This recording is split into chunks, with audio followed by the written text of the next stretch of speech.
Good morning. Today we're looking at our disciplines for the week, and the theme of the disciplines is strength of God. That God is the ultimate source of our strength. And as we look through this, we see God healing in the Gospel of Mark, and we see other places throughout our scriptures that show us the strength that we have to draw upon.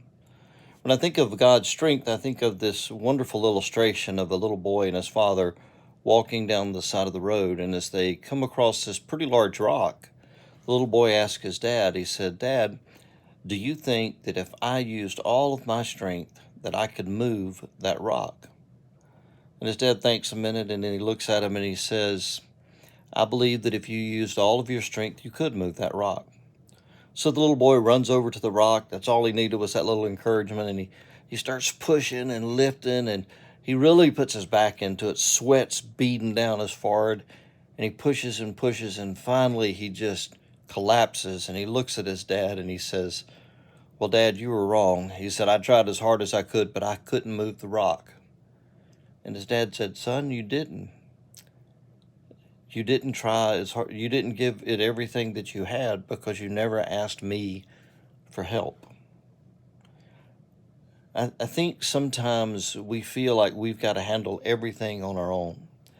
We don't ask God to come in and help us, certainly not as early as we should. And we don't rely on Him sometimes like we should. We face a lot of difficult times, even from day to day, simple decision making where we need God's help and God's strength. Sometimes we have decisions at work or at home or in other ways, and God's strength will help us get through that day.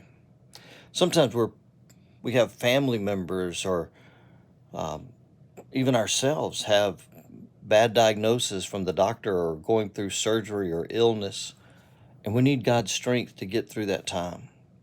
Some of the most difficult times to get through are when you're waiting and you're helpless, when a loved one is having a surgery or is sick and you can't make them feel better. But you can ask for God to give you strength for that time. So as we face COVID, we can't face it alone. If we try to face it in our own strength, we're helpless. But if we ask God to help us, we can face it together. And even as we watch the daily news or current events, certainly we need strength there too. So I hope in this week you'll remember to ask God to give you strength and to accept that strength to live each and every day. God bless and have a great day.